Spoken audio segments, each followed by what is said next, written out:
Das gut, dann machen wir vielleicht kleine Vorstellungsworte noch. Okay, I think it's better we speak in English for you. Okay, my preparation was to talk about Vietnamese stories in this workshop, but now it's more diversity. I have to God, my English is not so good, but I try. I think it's we need to talk about our own stories. So I think every person give an introduction of himself, and then we can talk about the stories. We can connect it. Okay? Okay. I'm Paolo. I was born near Dresden in East Saxony, in a little village. And my father came from Vietnam to the GDR in the 1980s, and my mother is German. And I work for a migrant organization, for a political migrant organization. And I work for the university, and we work for the history of the migrants in East Germany. I think it's short enough for the beginning. Kannst du es auch nochmal auf Deutsch sagen? Ja. Achso, okay. Genau. Ich habe schon verstanden. Achso, okay. Ich soll mich Okay. Wir können ein bisschen hin und her switchen. we speak of all languages. Eigentlich war es in Deutsch geplant, aber wir machen ein bisschen switchen, Deutsch und Englisch. Okay. When somebody don't understand something, only raise the hand, and then we try to translate in which language you want. Soll ich weitermachen? Yeah. My name is Volker Siedorf. I'm a German writer, and in this project I connected artists and migrantic people, and I was born also in the area like Paolo in East Saxonia, near from here, and I make poems and read poems and so on. You can. It's enough for this moment. Ja, haben Sie verstanden oder darf ich nochmal? So, I'm Andreas. My profession is a sociologist, and I work for this association Afropa a long time, more than 10 years, and this is the end of last year. I was a CEO from Afropa. Now I make a project. And this project, what I told, was heißt eigentlich Vielfalt erzählen? Diversity. Diversity. Talk about diversity. That is this project, and this is a connection with artists and the migrant organization, and we want to build a new narrative for the organizations, and yes, and now I lead this project. Okay, so I'm Kenneth from Ghana. Both parents from Ghanaians, and that's where I was born and bred. I came to Germany this week. I'm a student, TU Dresden, master student. So I think that's basically that. I came with my brothers, came to listen to them, and they introduced me. They said I should come with them. We have a meeting here, so that's why I'm here. My name is Betty. I'm from Uganda, in the middle of Africa. I'm lucky to have been to East Germany, particularly Dresden, at the time of DDR.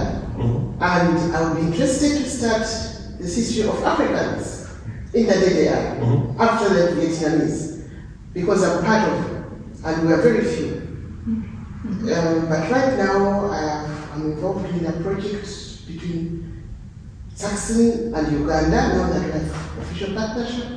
But further on, we have also partnership with TU Dresden, Faculty of Education. with Nkumba University, a private university, where I come from.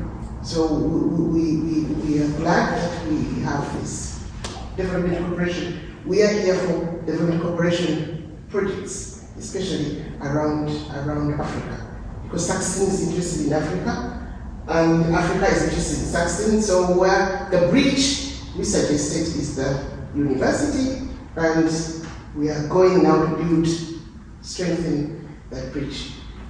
I contacted Constance that we are here today, and we are lucky that we have two advantages today. We shall meet development cooperation, but just as well, we meet Africa-Europa cooperation through Europa. Afro, thank you for spontaneous invitation. We were something about languages. Here in the community of Europa, we like spontaneity. Yeah. Alright. I'm AJ from Ghana. Both parents are from Ghana. I was born and I have home education in Ghana. I'm a teacher by profession. I work in a training college where we develop teachers for elementary schools in Ghana. And for the past 12 years, I've been involved in developing teachers in the area of ICT education. I got to Dresden around the May to pursue my PhD in IT. I'm working on competency development for teachers. So I'm looking at how we can develop the skills of teachers in Africa on the use of technology in teaching.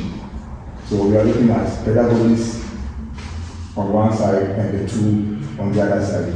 So if I have the tool as a teacher, how am I going to use it in the classroom to enhance teaching and learning? So now I'm with the Faculty of IT and Education at TU. So my Betty called me about this organization, and I have to come around to see how things are going and also join hands and how we can contribute to the development of Africa and also that of the Saxon. So we are here today, we are very happy that we've met a group like this where we can share knowledge and experience and learn from each other. So basically that's all about me. Yeah, I'm Samonyaku from Ghana. I came to Germany, specifically Berlin, as a master's student, and I finished my studies this year in April in Big Data and AI. And currently I'm handling some freelancer jobs in Africa and other countries, and looking at how to be able to identify marginal lands in Europe. But to be specific, I'm looking at the Mediterranean regions, that is Greece and Spain, to be able to use these lands for carbon sequestration strategy. Because Europe, Germany is hoping that by 2030, all these greenhouse gases are reduced and renewable energy will be the option. So individuals and researchers like some of us, we're all working from different angles to see how we can prepare this platform such that as well from my side, Europe can identify lands that are not used for agriculture to produce industrial crops that can serve as carbon sink, or that can be used as biogas generation. So basically that is what the research I'm handling. And we met our mother by coincidence, and we had a brief talk, and today we agreed to meet here to see how we can share ideas and to move the organization forward. So I think I should be privileged to have met you guys from a different perspective, which is also interesting. Thank you. Ja, hallo, ich bin Frau und ich spreche besser mit dem Englisch, weil mein Englisch ist, also kann ich schon. Und ich studiert in HTW Dresden, die Design und Kommunikation, Doch, Produkt- und Kommunikation Design. Und Ich bin von Vietnam und ich wohne hier seit 2012, bin ich hier in Deutschland gekommen. My name is Khuê. I live in Berlin. I'm only here in Dresden this weekend to visit. I'm a journalist with the newspaper Die Zeit, which is a very big weekly paper in Germany. And I'm also a writer. I have written a novel, which is a novel, it tells the story of a family in Vietnam, in the US and Germany. And the story is inspired by my own family because I come from a Vietnamese German family, and like many families in Vietnam, they're scattered all over the world as a consequence of the war. This is the story. And tonight I will do a reading here. So this workshop is like an informal meeting before. In general, I'm very interested, because of my job as a writer, I'm very interested to hear people's stories, and I feel it's very important for the German public as well to learn more about the people who come to this country. Some have just arrived, like you, and others, like Frau, might bring ideas from the country where they come from, or like you guys, you act like a bridge between Germany and Uganda.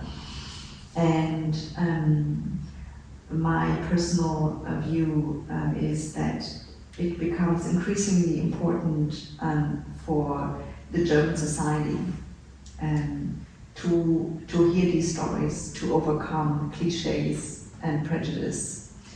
And I can tell from my work as a journalist and as a writer that there's a lot of interest to learn more about other cultures through this. And I'm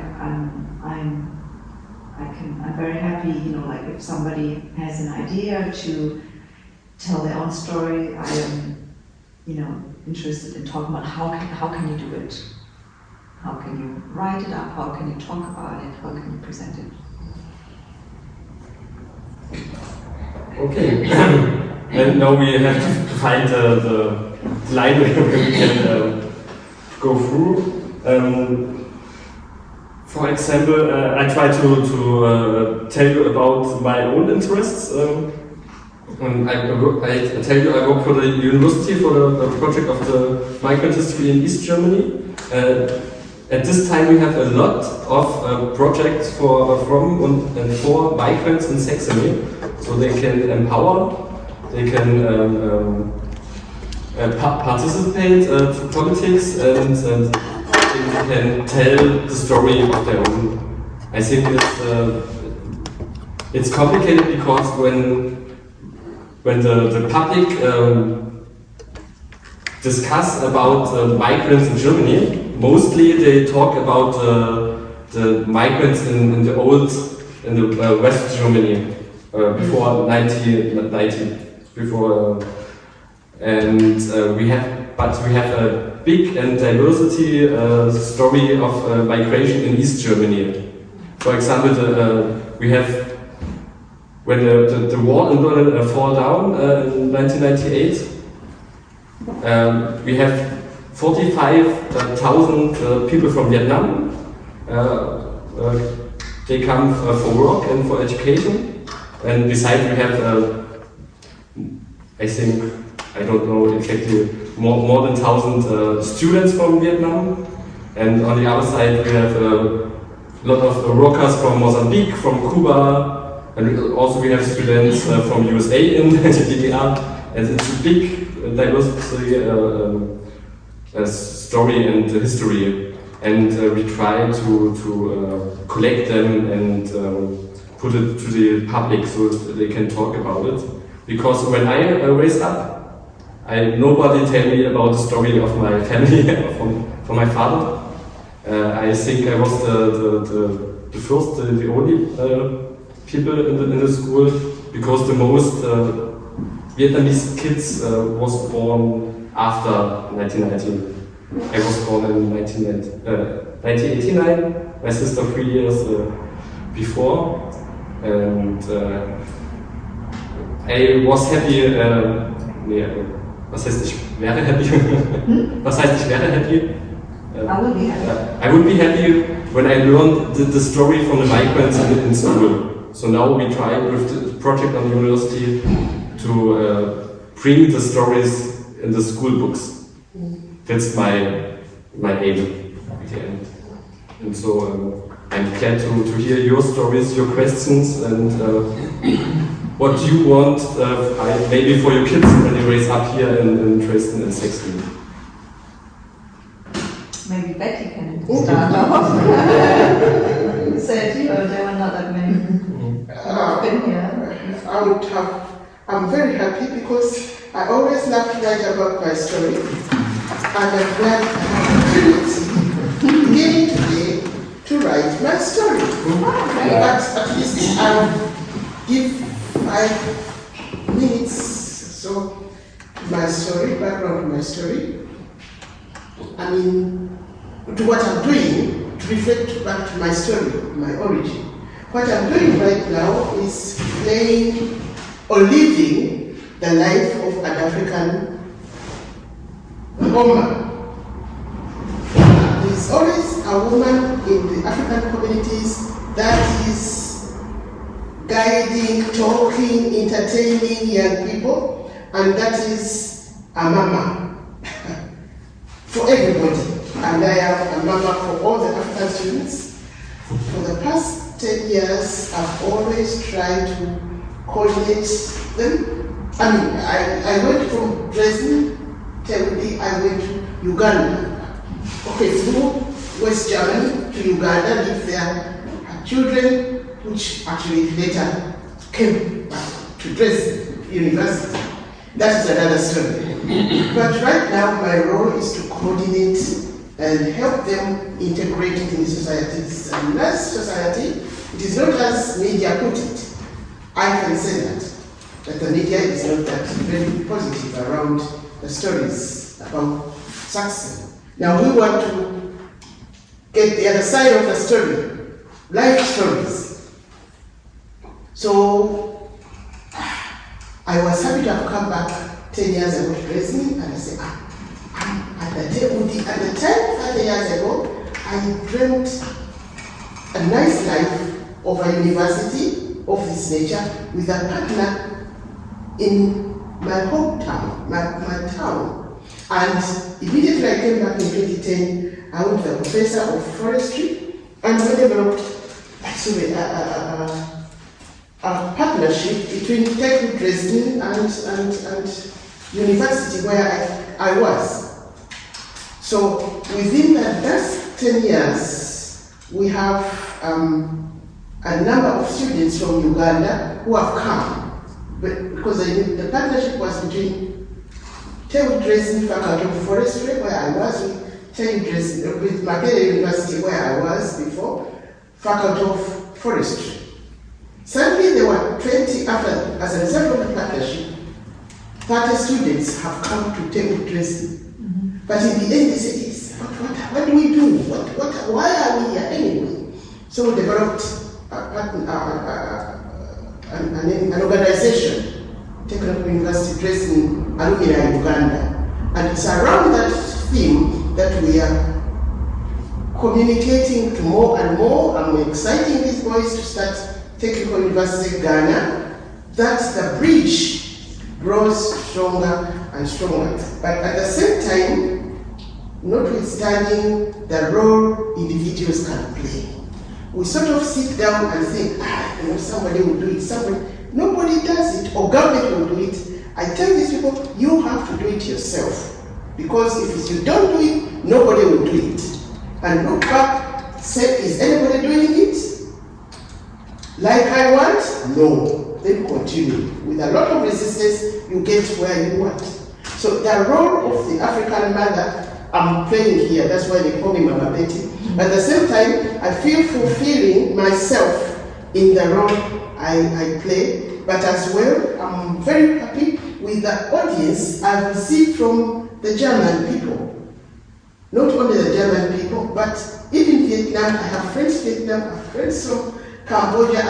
Suddenly by talking, suddenly that one alone is a way of surviving the stress that we are going through in this world at the moment. I can stop there. Thank you. I was just wondering, can you tell us what it was like when you came to the GDR? Which year was it? 84, 85. So it was when the war was still up and there was not a big African community. There was an African community, there were Cubana, not Africa, but African Caribbean. A big number of nurses from Zambia. A big number of students from Tanzania and Tanzania, yes, I think Egypt for some unknown reason, Vietnam. Also, I was the only Ugandan. Yes. Simply because of a political history that Uganda was not friendly to the DDR, but Tanzania was. So you could not get a visa, you could not even get entertainment in Uganda if you say you go to East Germany. So I was on the street in Nairobi one time, another story, and I met a young man with whom we have been at Makerere. Because at the time I was living in Kenya. I said, yes, I was in East Germany. I said, what is East Germany? Yes, East Germany, very interesting course. And he told me about the course in Dresden. I said, yes, why don't I go? Because we studied geography and biology together. So he gave me the contacts and I applied. It took 3 years for me to be accepted. And I could not get a visa from Uganda, neither could I get a visa from Kenya, but the visa had to be given in Tanzania. So they gave me a visa with my Ugandan pass, I came here. But Ugandan pass with Kenyan interest. This type of relationship is unique to me because there's no other person living. I know there are 3 people from Uganda who took this course, but 2 of them have died during the war. So there were Africans, many Africans, the nurses as I mentioned before. And some students from Uganda too, and myself, the UNESCO, it was the United Nations Development Program. But it was okay because we were treated as foreigners. And the program was a UNESCO UNEP course, so we were accepted easier. But even then, the community, the individuals in Germany at the community were friendly to us. There was nothing like this commotion of competition and privilege and what do you call it? The other side of acceptance of this rejection. We didn't have rejection. No. Yeah, I'm asking this because I'm very interested to understand better the situation of people who came to Eastern Germany. Because I grew up in the West Germany, so I know the situation in East may be different also for Vietnamese people. Vielleicht. Oder willst du mal erzählen, wie bist du hier aufgekommen? Wie war es für dich aufzuwachsen?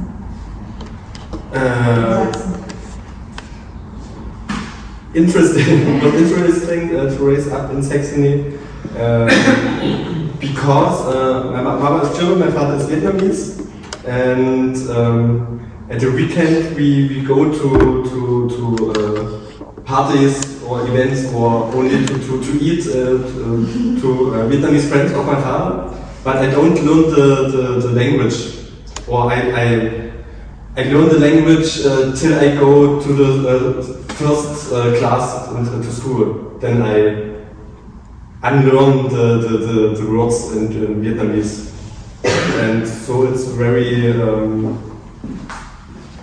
complicated to communicate with the one half of my family and understand the culture and the religion and so on. And so I have no connection to the Vietnamese part of my family. The connection raised in the last 5 years or so.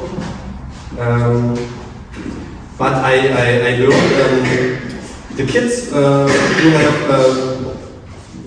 have both parents from Vietnam, they also have the problem with the language. Because I don't know a little bit in your story, but in East Germany, they mostly are workers. And after the GDR, they have no right to live here. They have to find jobs on their own, because when you know the story of East Germany after 1990, a lot of people lost their jobs, and foreigners that don't get jobs because the rare jobs you have in East Germany are for the German people. And and the workers in East Germany, in the GDR, at the beginning, I think the first Vietnamese in 1979, they have a half-year language, they learn a half-year the language, but the people who came later, I think a friend of me told me his wife came, I don't know, 1987 or so. She has only 6 weeks language school. And after 1990, they have no connection, they have no language school, they have to work, they sell cigarettes, clothes, food, also on. And then they work from Monday to Sunday, they wake up 3 in the morning, go to the market, buy the food and work until, I don't know, 9 at the evening. And so they can't learn the German language, and because they work so much, they don't talk a lot to their kids. So the kids learn the German in the school and only speak German in the all day long. So you have this wall of language barrier to the first generation. That's not only in my story, also in the story with 2 Vietnamese parents, and that's interesting for me. Yeah, so my family, so I grew up in the West, and my father was a doctor, but he was also working a lot. And when I was born, my parents spoke Vietnamese to me first. And when I went to kindergarten and school, I spoke German, because you have to speak German here. And I was born in the year 82. And at that time, I think the general climate in Germany was quite different from today. And where I grew up, we were the only Vietnamese family. So we knew some other Vietnamese families in the city, but where I grew up, we were really on our own. And yeah, I think I wouldn't say it was there wasn't, there's some instances of racism, but it wasn't so bad. People were just very curious. They couldn't really understand who we were or what we were doing here. And we were very foreign in Germany. And for me, I was born in Germany, so for me it was strange, because I felt, like I'm born in Germany, I go to school in Germany, I speak German. My German is so much better than my Vietnamese. And Vietnam is very, very far away. Yes. So, have to fly, I don't know, 14 hours? 16? Ungefähr. It's very expensive. At that time there was no internet yet. So it's very expensive to make calls. You make just, it very like 1 minute's like 3 D-Mark or whatever. So very expensive to call, and letters would take ages. So when I grew up, even though I come from a family with 2 Vietnamese parents, I also felt a bit disconnected from my own family, and but I feel things are changing now, especially with the second generation. More recently, I think there are a lot of people who are now much more active, engaging, like, so there are people who do like theater plays, there are people who make podcasts and music, and there's, I think when you've reached a certain age, when you've started to establish yourself and you're no longer a teenager, then perhaps the people like us, the second generation, they are more interested again in discovering the culture of their parents. Yeah. Ja, also ich bin genau Gegenteil. Ich war geboren in Vietnam und bis 16 Jahre alt bin ich hier in Deutschland. Und ich habe noch nie in Vietnam Deutsch gelernt, und ich war hier einfach hier und sofort in die Schule gehen, und ich habe gar kein Deutsch, und ich verstehe gar nicht, was die Lehrerin sagt oder was die anderen zu mir sagen, obwohl das ist böse oder nicht. Also wenn ich schon ein bisschen Deutsch lernen und ein bisschen Deutsch tun kann, dann ich habe also sehr schwer mit dem Mitschüler in der Schule. Weil wir es ein bisschen nicht so nett sind. Und da war in einem kleinen Dorf, war ich in der Schule gemacht, und und wie die Leute dort ist ein bisschen gegen die Leute von Ausländern. Ja. Und in meiner Schule gibt nur ich die vietnamesische, und die andere ist alles Deutsche. Und ich kann nicht mit anderen Kontakt oder Kommunikation und so weiter. Ja, das war schwierig für mich. Also das muss 5 Jahre ungefähr, bis ich kann ein bisschen Deutsch macht oder Liebe hier bleiben. Ja. Und mein Bruder ist genau wie ich, also er ist hier geboren, und der ist auch immer vietnamesische Sprache bis 3 Jahre alt, und dann im Kindergarten Deutsch lernen. Also der kann beide gut. Also der kann auch unsere Leute von Vietnam reden, und auch kann mit seinen Freunden reden. Ja, ich finde, das ist gut. Also nicht so genau nur mit vietnamesischen Leuten und Menschen machen wie ich, und auch nicht so gar nicht mit den Menschen von Deutschland von unserer Heimat tauschen oder was heißt das? Austauschen. Austauschen, ja. Wie alt ist Ihr Bruder jetzt? Der ist 14. 14. Ja. What is it like for you with the German language? Well, I managed to, I should say I managed to do A1.2, but I came to Germany during the lockdown. And in Berlin, they kept on postponing the lockdown periods, and I couldn't get opportunity to practice my German language. I was living with in an international environment, and we all wanted to learn English. had Chinese, I had Indians, I had Germans, and so I couldn't speak maybe with time it will come by itself. Yeah, I also have some interesting experience when I came. As I did mention, all my friends were from different background, masters in Germany, and I had very good integration. So sometimes we can switch to German way of, eating, playing, can go out, and come back. Then another time we switch to maybe India, Chinese.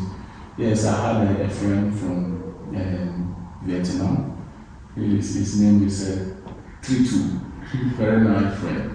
Tritu? Yeah, Tritu. The last time when I was in Berlin for here, he came and prepared some Vietnam, how do you call it, chicken, it was very nice. Yeah, so I had a good experience with different cultures. But one thing I realized is that no matter how integrated you feel, sometimes you when you're alone, when you're alone, you still feel indeed you're alone. You get it. You don't have people, if you like, of your kind. Yeah, I was feeling it in a way until one day I went out. I was going to. There was a lake around where I was living in Berlin, so I used to go there often. So all of a sudden, I could see a young girl running towards me from afar. In fact, a black girl. And I was wondering, does she know me somewhere? Before I realized, she was going to hug me and panting. So I opened up. I said, yeah, do we know each other? He said, you have no idea where I live. I have good relationship over there, but I'm the only black person there. So when I saw him from afar, I felt like I've seen my home. Then I asked, where do you come from? That Kenya. This is Madam from Ghana. Yes. And she's from Kenya. So sometimes you feel like that. You feel like you are alone. But notwithstanding that, coming to Dresden, I was given a whole lot of stories that you can enjoy here. There's high level racism here, but when I came, I got in touch with an internationally oriented grouping that we meet every Thursday, and we will meet different backgrounds and we will talk. And that you don't really see as people say it. Yeah, you don't really see as people say it before you come here. Yeah, and about a month ago, there was, I don't know whether it was planned by a group or maybe the government that get this around me. I was around the main station, then I saw one guy and two ladies. They were holding some placards, and when you read on it that if you feel lonely, hug me. Psychologically, as I said, something here is an developed economy, so everybody, you mind your business. Unlike our background, our culture, you meet anybody you meet, you greet. Here it's not like that. So in a way, you also feel lonely, like that disconnection. I see. So seeing something like if you feel lonely, hug me. When I saw it, well, at that moment, my mind was in Africa. I was thinking about my friend. So when I saw it, I really had like it happened spontaneously, and I nearly shed tears. There's some kind of if you like, some social how do you call it, network or identity, a system that consciously or unconsciously they create it, which helps the social integration, and it lessens the burden, or it lessens the pressure, it lessens the loneliness, and which I think if more of these, if you like, events or activities are well integrated. I mean, foreigners like us, if I say us as in black, that we are too unique, wherever you find yourself, you are the only person that is easily seen because we are the minority. You know, it makes you feel, if you like, at home. Yeah. I don't know how you guys feel, but I feel in Vietnamese culture also it's all very familiar, right? It's you treat even people you don't know, you call them auntie, older brother, younger sister, uncle, auntie, like you with mother, you were saying with mother. Well, we wouldn't just call everybody mother, but it's with the language itself, it's immediately. It's one big family, and I guess in Germany it's very different. It's a very different culture, and it's more centered on the individual, and the families are smaller. Very, very small. Very and also the relation. I think I don't know what it's like in African culture, but the relation between the younger and the older. In Vietnam, it's very close. You're very respectful to somebody who's older, right? Yeah. Yes. So you know it as well. Yeah. And I guess here it's a bit different. Yeah. Let me say this. In Berlin, as I said, I was living in an apartment that there were a lot of people from different places, and we all moved in that apartment the same day. So I was the first person to go there with my Indian classmates, and I went to shop and put it in the fridge. The second person was a lady from Germany here. She also went, and when she saw it, she didn't want to touch. She felt, how do I survive it? Then an Indian came. Then 2 Chinese ladies came. So initially, I saw that everyone had a different opinion about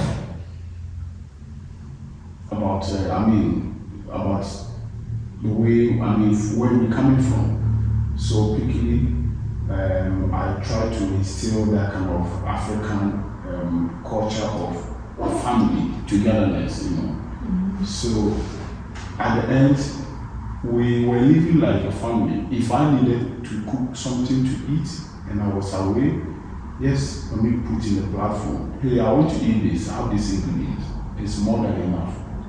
Before I get to the flat, someone prepared the food for me. You know, so the Germans started looking at, oh, you can't get this. If you go home, we don't get this. They were eating only bread. So in the evening, the Indian people, their food is also like African food. So we sort of eat food if you like. So then I asked, Lucy, why are you always eating bread? I thought maybe it's how to call it. Initially, I didn't see the food coming from Ghana, but sometimes time factor, you know, we don't really have time to really prepare what you want. But when we got together, someone can cook for you if you are cooking. So anytime I'm preparing food, the food ends up being ingredients from China, ingredients from India, from Germany and Ghana, and we eat together. So I'm speaking this to come to the point that I see that kind of individual, like people do things alone, you know, they detach from the family. It seems to be because of how the economy is built, you know, time consciousness. You have to respond to, if you like, the economic pressure here, you know, time to work, time to build your capacity. But unlike Africa, there's that kind of, if you like, we enjoy life there. We have time for leisure, we have time for family, and it helps us to build some kind of bond You cannot bond. And that is why in Africa, I can't call her by her name. I can't call you by, we have polite way of addressing whoever is older than you, either in terms of by age or even in terms of academic training or exposure in life. But the shock, one shock that I had here was, you have your professor and you can just call a professor by the name. It was very difficult for me. I couldn't do it. And my friend said, no, but why should we say, please, professor? You have to also switch. So I now call my professor by their name. And they're happy. They're happy. So a lot of some sort of culture, social adaptation, and we're moving on. Ich würde eine kleine organisatorische Zwischenfrage. Wollen wir eine kleine Schnittchenpause? Es gibt, haben die dich irgendwie geprägt, Kindheit vielleicht, oder genau, das wäre eine Frage. Yeah, he was asking me if I have, growing up in Germany, if I have worked or been part of a group organization for immigrants, so to speak. And I said, not really.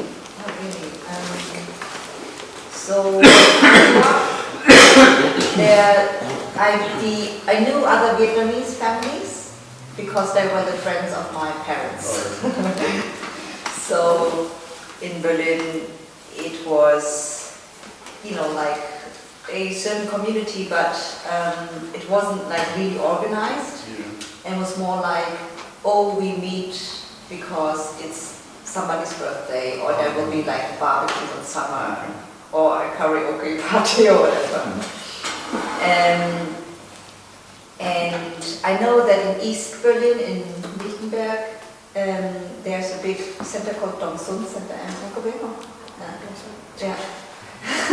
It's a big kind of warehouse with many Vietnamese import-export shops and restaurants. Many of them are for the GDR, former Vertragsarbeiter. So I think they're more organized, but they're very Vietnamese, so to speak. And so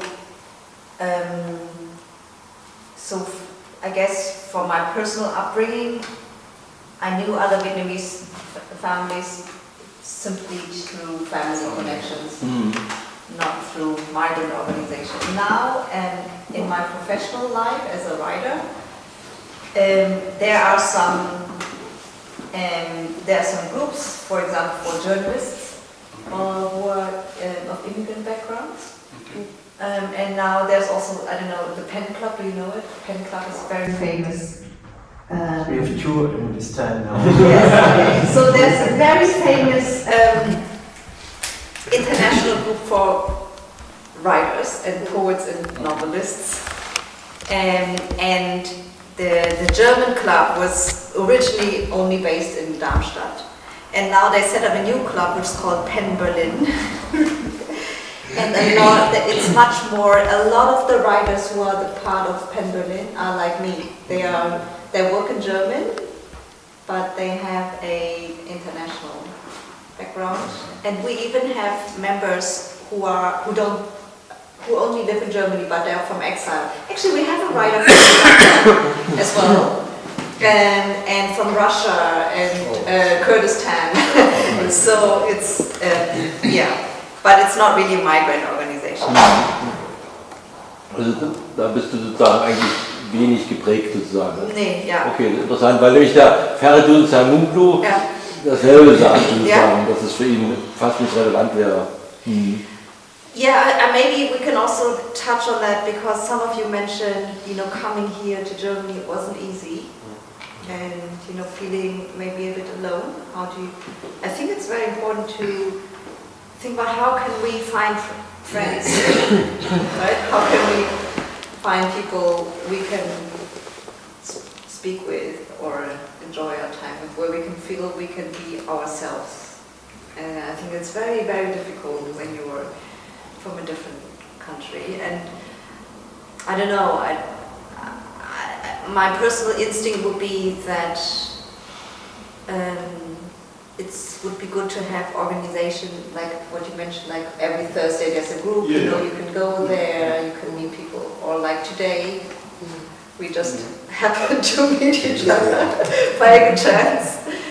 That's a good way to encounter, but there may be other. Yeah, I think some of us, we struggled before we found this kind of internationally oriented group.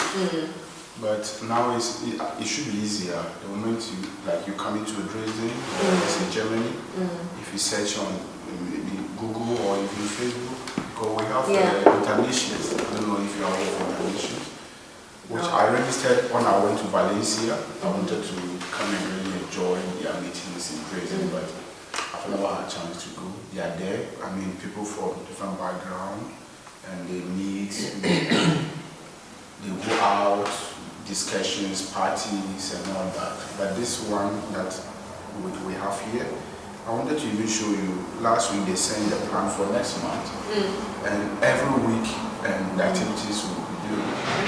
But even if someone has personal problem, maybe with trying to understand the German system in terms of job, in terms of what they say, they post it there.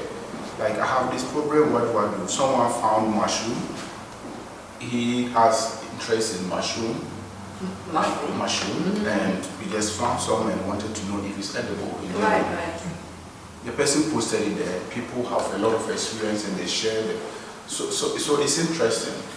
I think things are getting better on the social media. Yeah, definitely. I think social media, Facebook, Instagram, I think that's it's a good way to connect with other people. Now it's getting easier. Yeah, it's easier. And even if you don't meet them face to face, you can still feel like there's somebody I can ask my questions to. Noch eine Frage zu dem Thema. Migrantenorganisationen verstehen sich ja auch als politische Vertretung der ganzen Thematik, Migration, Inklusion, Integration. Ist das für dich da relevant? Und Betty, wirst du vielleicht auch was dazu zu sagen von migrantischen Organisationen? Also, ich weiß nicht, muss noch jemand übersetzen, meine Frage. So he's asking, you know, like a lot of the immigrant associations, they are also have like a political agenda, so they are kind of doing political work to help people, you know, integrate better, be included in society. So for me, you know, like I really see myself as a storyteller, a writer. So I don't work on laws, I work on the stories. And so I feel, for example, it's very important to put forward the stories of different people in my writing. So for example, with the book, the novel, it was the first novel in Germany that was published by a second-generation Vietnamese person. And a lot of people have written to me. A lot of young Vietnamese Germans have written to me. And they said, you know what, there's a story about us. And they said that, you know, I know some of the scenes you described with your family, and in my family, for example, so in my book, it's about, you know, like in Vietnam there was a big war, which ended in 1975, and a lot of people had to flee after the war, and in Vietnamese families, they don't really talk about that. They don't really talk about the past. They don't really talk about the things that were very painful or traumatic and difficult. They like to move forward, you know, like look to the future, work to get a better life, don't indulge in the painful things of the past. But for me, as somebody coming from a family like that, I knew it was there. I knew that my uncles and aunts have risked their lives to flee. And actually I started, you know, when I started working on the book, I sat down and did interviews with my aunts and uncles, and for the first time I learned that what I've been through. I learned that they have been to prison several times, even as teenagers, trying to escape the country. They had never told me before.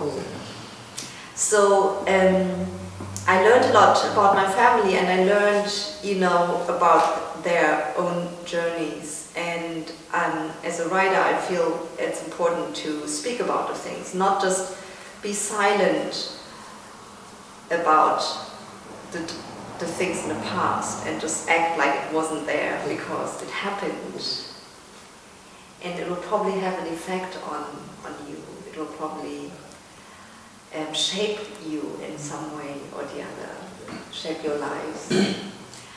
And so I feel that this is the work that I can do, and I feel that it can also speak to others, because I know from many other Vietnamese people that, you know, in my family we never talked about first either.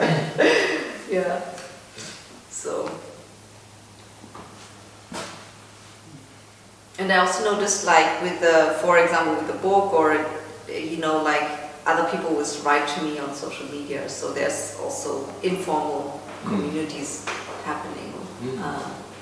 There.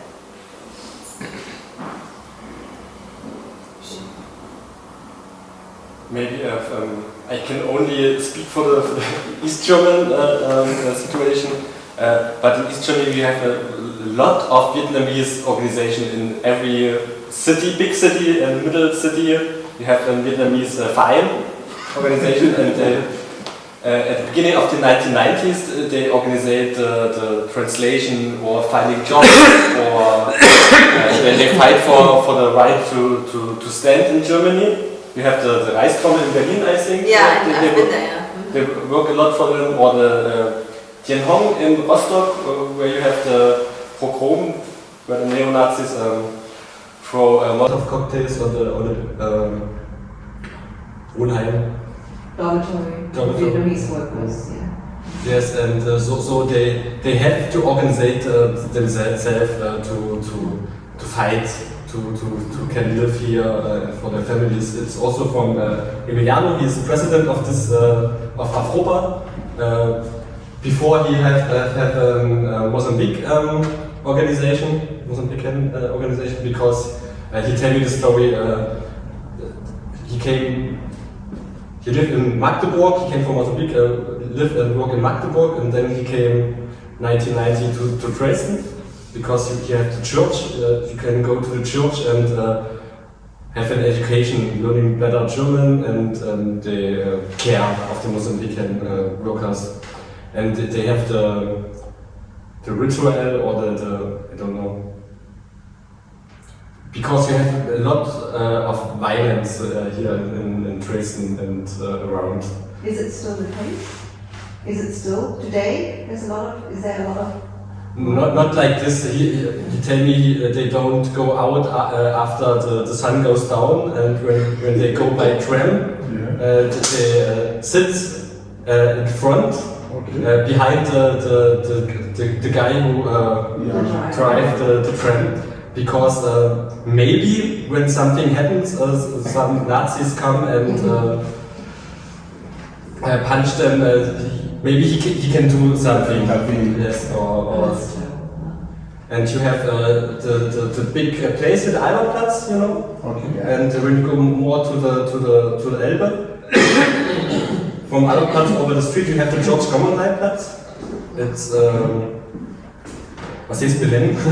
It's called or named after a Mozambican worker who died 1991 here in Dresden, because Nazis punched on them and throw it out of the tram on this place.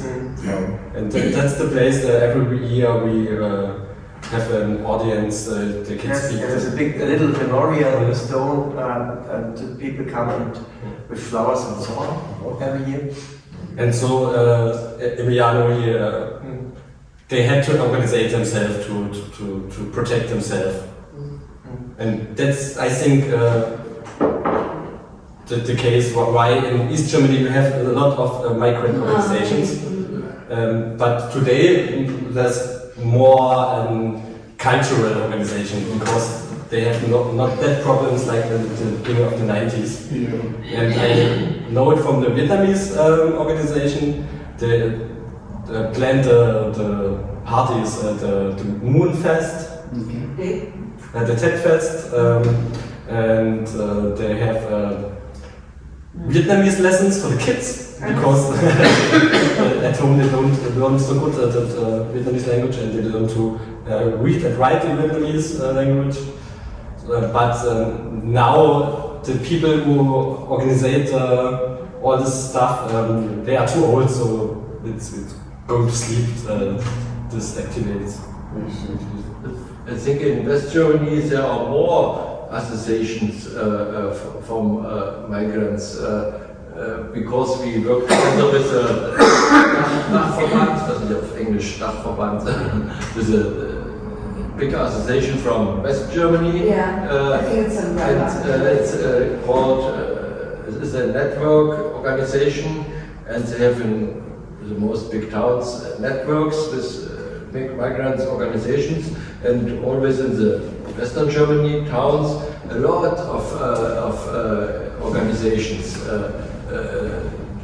is active and organized, and in East Germany it's not so much that organization, but maybe it is more important for the people, for the migrant people. That's possible. It's not so many organizations like in Western Germany, but maybe it is what you told. It's more important because the people after the wall came down have problems, the migrant peoples, and so maybe the organizations is more important for the migrant people. Maybe. I wonder, Kenneth, you've just been here for a week. 2 days. 2 days or 2 days. I wonder, what is your first impression of Germany, or did you know much about it before? No. I heard stories about Germany, and I let me say I've not actually experienced much of what I heard, and when I got here, I still had the African Ghana mentality of that togetherness, that family mindset. So I think yesterday I decided to take a walk, and because I was just indoors, so I decided to take a walk, and I wanted to greet people on the road. See, in Ghana, when you are walking and you meet someone, you must greet. Good morning, good afternoon, good evening. And it's actually a polite gesture if you are younger than the person. So the younger greets the younger. It shows a sign of respect. So I thought maybe it's the same here. The first about 5-6 people I met, I greet them by the money. Good morning, and she just look at you and pass. If the best you will get is when the person nods their head and I say good morning, and they just pass. I remember in Ghana, if you meet an older person and you decide not to greet, you are seen to be disrespectful. They can even call you back and ask you why you didn't greet. You saw me and you passed, you didn't greet. That's very disrespectful. But over here, I think that's the best thing I can do. So I stopped greeting. I stopped greeting. So the only time I greet is maybe when I enter the room, I see someone there, or I see a different person, then the person greets me, that's fine, I'll respond. And when I meet someone sitting down, maybe when I sit by the person in the bus or something, then I greet.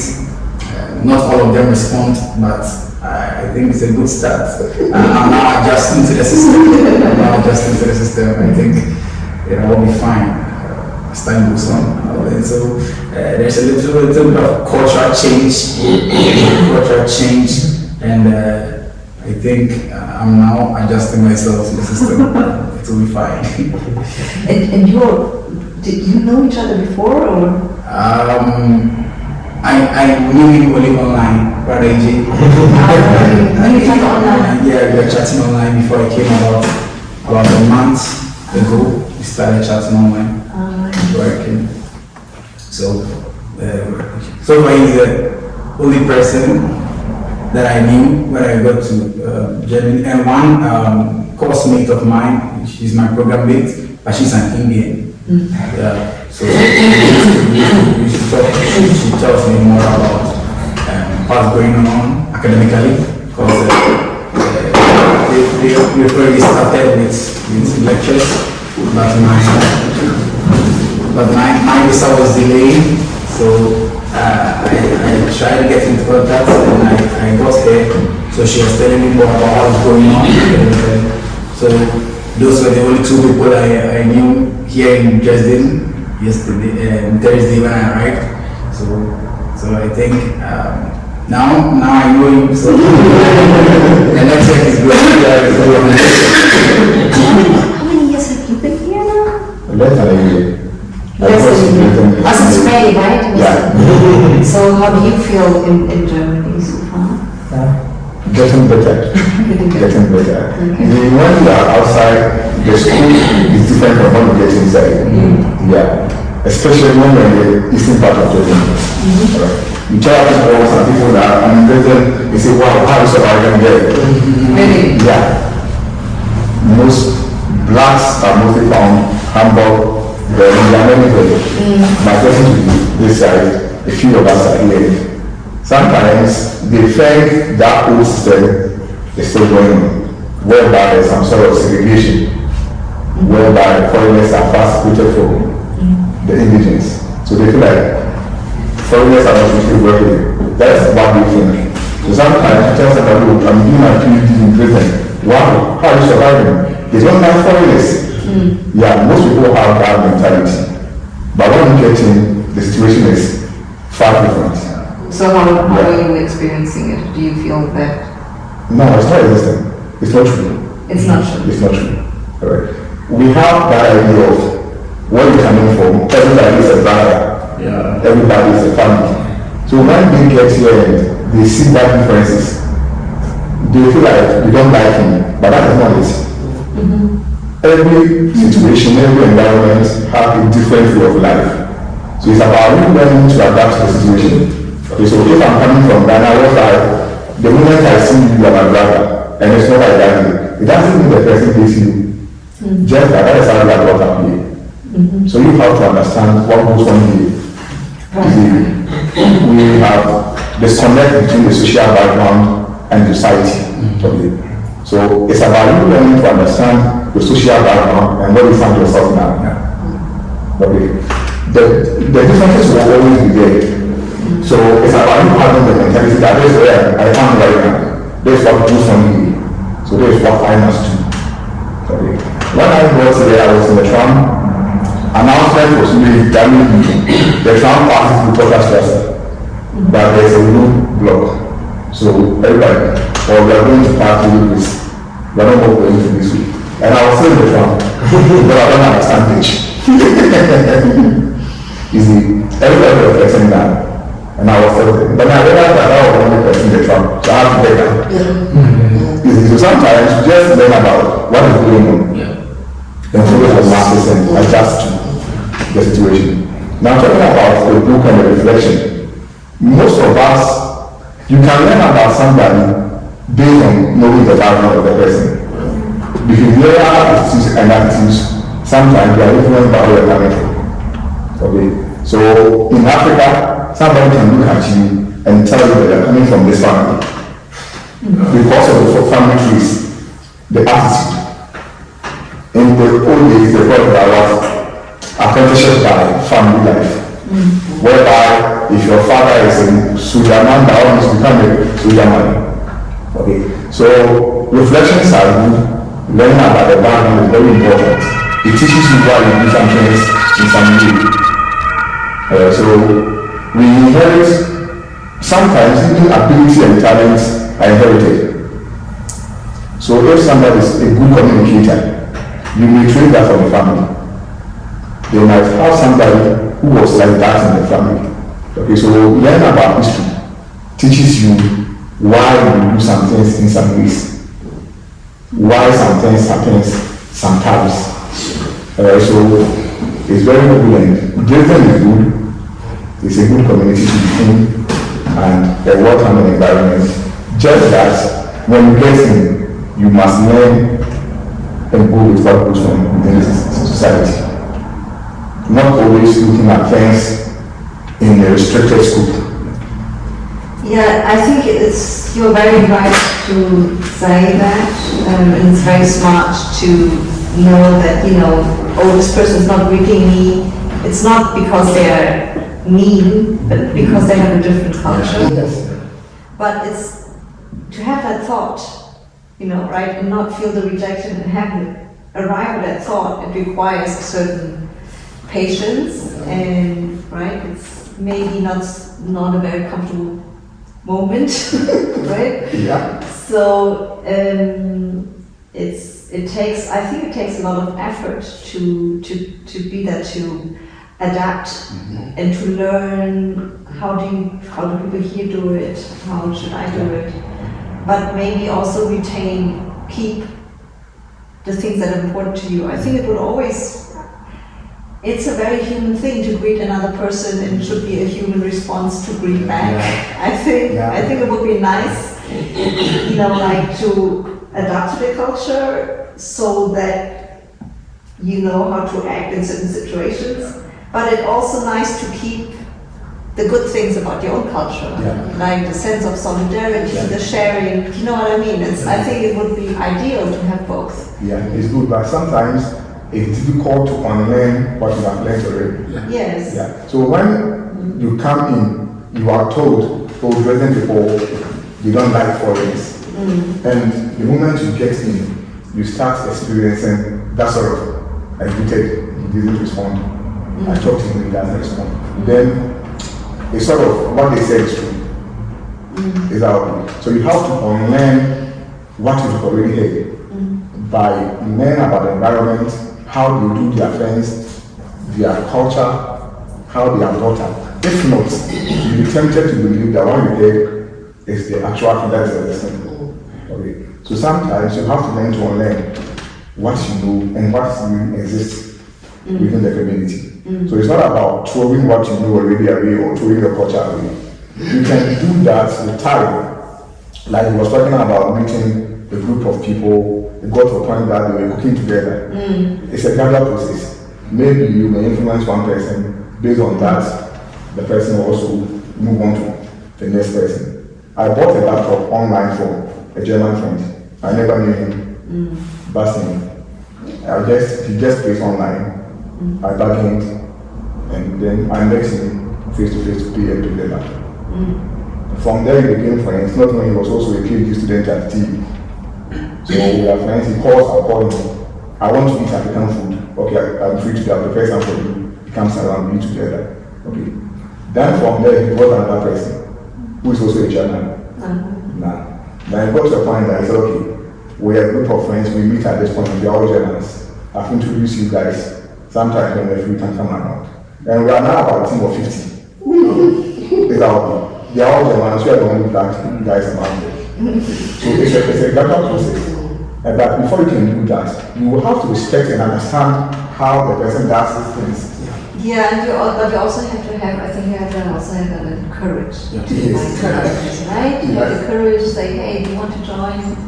Let's have some African food. I think it takes courage. Yeah, so integration is a process. It doesn't just go at a point. So understand how you do their things, and with time, you also introduce how you do your things. When you are here, you have moved from where you are to this place. So before you be very happy here, you have to understand what goes on here before you introduce your own with time. So it's a matter of trying to understand what exists and what you think. Then you can learn cope with the situation. That's Personally, from background, I believe in the power of stories, because our lives in Africa is made of stories. So I love stories, and I realize that this is what is missing in Africa today. And our being here is part of getting us as Africans interested in listening stories. Now, one experience I received through that Pegida period, I was sitting in the tram, number 8, from work, and next to me was an Indian woman, and it was suddenly a block, no way, because of her Pegida expression. I mean, Pegida obstruction of the line. And she said, Christ me, this racist Germans, this, again, Pegida. And I looked at her, and I asked her where from. She told me, from India. And I said, yeah, and for how long are you here? Yes, 3 years. And she said, I don't understand how this was so racist. I said, excuse me, if you feel so bad, why don't you take the next plane back to India? This really stuck at the nation. And she asked me, where are you from? I told her, I'm from Kenya. Oh, what she did is put her bag and went and sat. We were all sitting in the tram. Went at the back of the train station. And I said, why did this woman leave? I think, in my opinion, is that we live so much with this negative thinking that sometimes we reflect in our behavior that we fail to progress ourselves. And that is that such stories are very, very positive way of training, I would say, foreigners. Not only here in Germany, but also if you are in Uganda or anywhere where you are, to be open to understand the situation where you are. Because I was talking to another group of foreigners. I said, don't forget this is a German house. In your house, I cannot get all what I wanted in your house. And you then expect me to give you everything I have in my house. Immediately you start to think that then definitely the world could be better. But you hear so much of negativity that you live with it and you experience it. I say, I live here now close to 10-15 years, I've not had any. But that doesn't mean it doesn't exist. So these stories are very, very important for us living here, but as well when we live, wherever we go, we have to get stories still in the books, school books, and also in the communities. Communities are the majority. Schools are very, very close.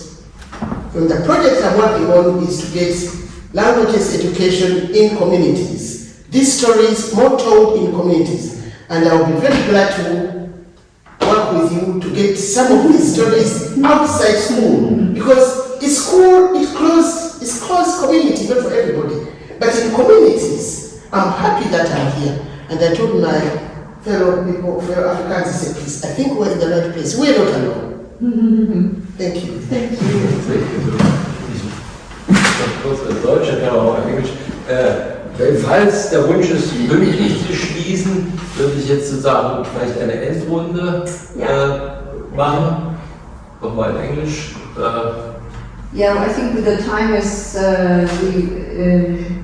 it's running up. So if we can exchange some last thoughts. And also, for me, can I pass the paper around and everybody writes down their contact, their email? Yes, that would be really great. Yeah. Yeah, thank you. Email address? Yeah, just the name and the email, so I have it.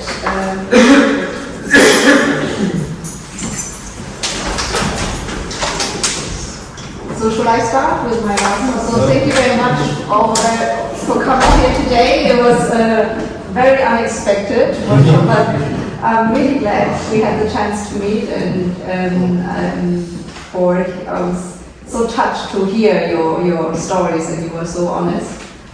And I learned a lot about the GDR today, I think. And about, how difficult it is to get here. So it was my real pleasure to meet you all. Thank you. Willst du was sagen? Du kannst auf Deutsch, die Frau brauchst nicht Englisch sagen. Ja, ich bin froh, dass ich heute kommen konnte. Also, ich habe noch nie mit den Leuten von Sprachprogrammen persönlich gesprochen und Story so gehört. Und heute ist das erste Mal, habe ich die Geschichte von ihr gehört und danke, dass für mich ein bisschen eindicken. Ja.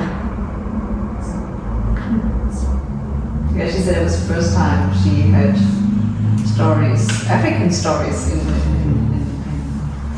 Germany.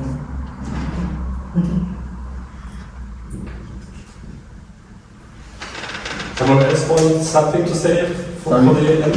Yeah, I think it's a privilege to be here today because my name is at work. I look for work this weekend to meet like-minded people and looking at the world in an open perspective. And yeah, let's see what comes up. I remember my grandfather told me, if you don't know what happened before you were born, that is history, it means you are living in a childish world. But the history speaks about, or it informs you what you should expect, or it prepares you for what is ahead. So you guys looking at having this history background and the story writing or trying to understand if in a society from a story perspective is something interesting. Yeah. Thank you. Thank you. I've really enjoyed the moment, even though we came around for a meeting and we just popped into this workshop. But it's an eye-opener. We have heard a lot about what is going on, what we're supposed to do, and what happens to the environment is good, and maybe we wish you have more other times to share ideas and learn about the environment. Once you are within a society, you have to learn to know what goes on. And information is very important in this world today. So if you don't have access to information, you live like a blind person. So these situations like this gives you more information about where you find yourself, and that guides you to what to do next. So we're happy to be here tonight. And thank you. Thank you for inviting us, and I'm glad I've increased my understanding of Afropa and the power of language, and also the value of feeling together. Thank you. Okay, I think this meeting was actually timely for me. My father told me something. He said, life is too short to be lived on try and error. When somebody has an experience, do well to learn from it. So we don't just let them try and error, like we are going to see if it works or not. So I think the experiences you guys have shared today is like a foundation. As a new person here in Dresden, like a foundation I can build on. I can start from there. And I think today, for instance, I was coming.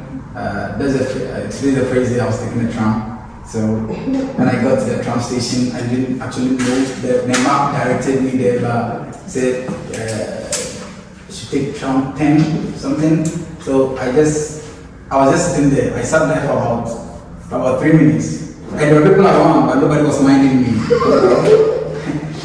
Unlike Africa, Ghana, for instance, if you sit idle for a while, you get somebody that comes to you and asks you, are you lost? Do you need something? Yeah, but I realized it wasn't like that over here. So it was up to me to ask rather. And I asked a gentleman who was sitting beside me, and he was so open. He showed me everything that I need to do. He just took them up and told me, you get here, you wait for this number, watch the board, everything. So I realized that it's about me opening up, asking things. And if I ask, I'll actually receive it. That's what the Bible says. Thank you all for sharing the experiences and for the stories. I think it's a great experience, and I've really learned from it too. Thank you very much. Yeah, I'm happy about this spontaneously meeting that we have just to danken. Thanks. We have said thanks. Costa is somebody he work as an employee from Afropa, and he have a meeting with there, and he doesn't come, and so we take.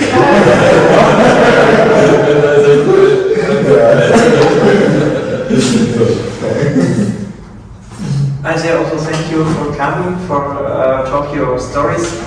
It was very interesting for me. I would like to talk for the power from literature.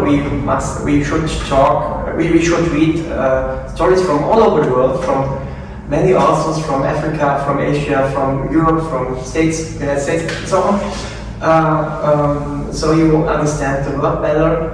I like literature, I like books, and in this evening we have a reading with Frau in German, German author, German writer, and my heart is going for literature, so it's my statement. I'm happy to hear your stories, and I hope you stay in connection with Afropa. I think it's very interesting. I also came after work here to Afropa and talk with a lot of people from, I don't know, Afghanistan, Vietnam, Mozambique, and Iran, and so on, and it's very interesting. I hope we see it again here, and then maybe we can do something. Yes. Thank you. Thank you. Have a good afternoon. Nice weekend. What time?